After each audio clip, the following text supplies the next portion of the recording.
Boa noite a todos. Mais uma vez estamos aqui no canal Abraços Históricos, né? É um prazer estar aqui com vocês no Abraços Históricos, né? Hoje nós vamos falar do silêncio, né? O silêncio, coisa que não existe mais, principalmente nas grandes cidades, até no interior, né?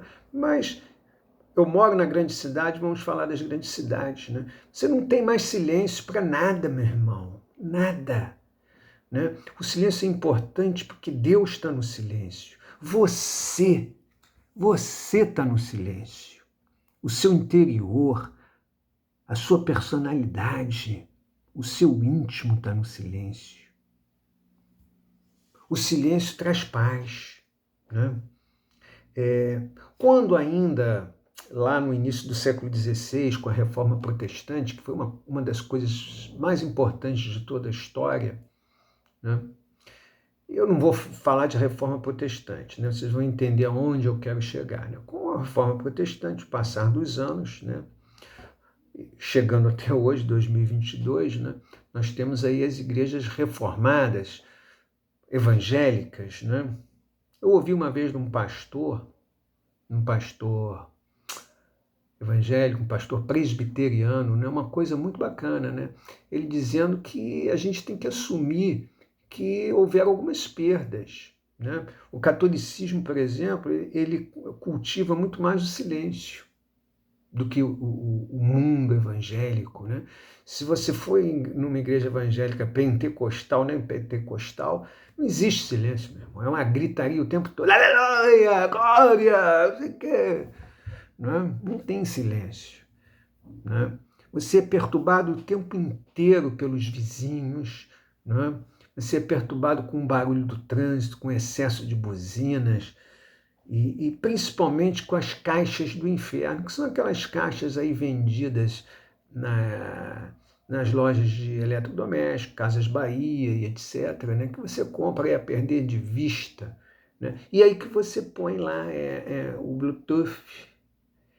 Ninguém mais compra música, né? Você põe o Bluetooth aí. E o que essa mídia quer que você escute? Né? Fazer um parênteses aqui. Né?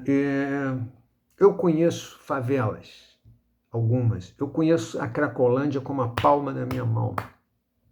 Vocês sabem o que é ouvido, o que é tocado, melhor dizendo, dentro da Cracolândia aqui do Rio de Janeiro, que é a maior do Brasil, não é a de São Paulo, é aqui no Rio.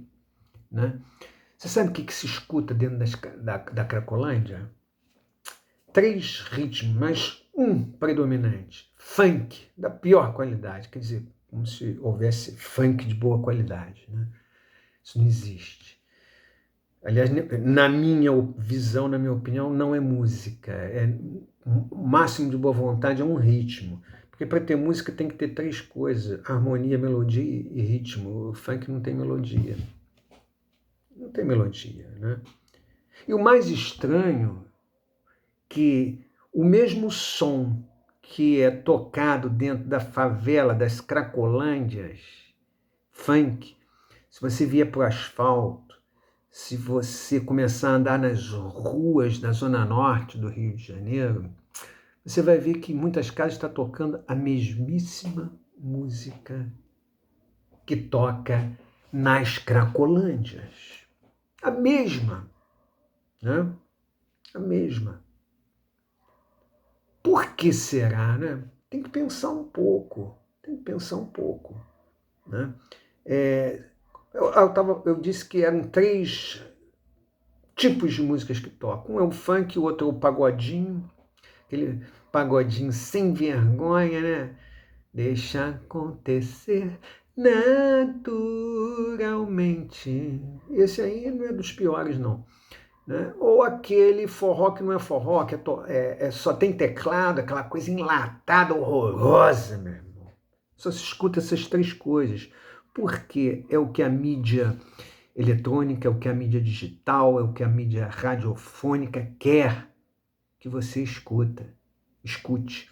Então, tanto a classe média que mora numa casinha bacana, em apartamentos que compraram aí em 200 anos para pagar, né? É mesmo que está tocando lá na Cracolândia. Que coisa, hein, meu irmão? A que ponto chegamos, né? Sabe o que é, gente? Você, para escolher o que quer ouvir, tem que ter um pouquinho de cultura. Eu me refiro aqui à cultura letrada, porque cultura todos têm, né? Os cracudos têm cultura, os mendigos têm cultura, os índios têm cultura. Eu me refiro à cultura letrada, que é a cultura sistematizada, é a cultura de escola, que praticamente acabou a escola aqui, né? Nesse país aqui, acabou a escola, meu irmão. Qual a escola que tem? Né? Então tem que ter um pouquinho um pouquinho de instrução, né? De educação para poder escolher. Tem que pensar um pouco. Quando eu era criança, eu digo assim, meus 6 anos, 7 anos, meu pai e minha mãe me levavam com a minha irmã na Quinta da Boa Vista. Não era para fazer piquenique, não. É porque nessa época eu tinha 5, 6, 7, 8, 9 anos de idade, existia o chamado Projeto Aquários, que era a Orquestra Sinfônica Brasileira, regida na época pelo maestro Isaac Krebschewski, né, que realizava concertos ao ar livre na Quinta da Boa Vista, e você via aquele gramado enorme, imenso, todo lotado, as pessoas em silêncio. Em silêncio, porque para ouvir boa música tem que fazer silêncio, né? Hoje não, você coloca lá aquilo para tocar, você está entendendo? E fica falando, você não sabe nem o que está tocando. Está perturbando sim o vizinho do lado, né? Isso que você está fazendo, né? Porque para ouvir boa música, você tem que fazer silêncio, né? Você ouve com os ouvidos, não é com a boca, né? Então tem que ter. Eu desde criança escutei Beethoven, Chopin e outros compositores clássicos, né? Tchaikovsky, Paganini, Rimsky-Korsakov, dentre outros, né? Hoje, se você perguntar para alguém assim, você conhece Beethoven? É o cachorro. Ele pensa que é o cachorro, Beethoven. Impressionante, né? Agora, por exemplo, aqui eu estou fazendo esse vídeo, né? E tá uma perturbação num barulho aí fora, que eu estou trancado, meu irmão, né? Você não tem mais paz, meu irmão. Ninguém faz mais silêncio, né? É só barulho, barulho, barulho. Eu não vou chamar nem de música isso, porque isso para mim não é música, isso é barulho, né? E não faz o menor sentido isso. Bom, gente, vamos ficando por aí, né? E até a próxima, né? Sinaliza, toca o sininho, dá uma curtida, faz um comentário e principalmente se inscreve no nosso canal. Abraços históricos para você!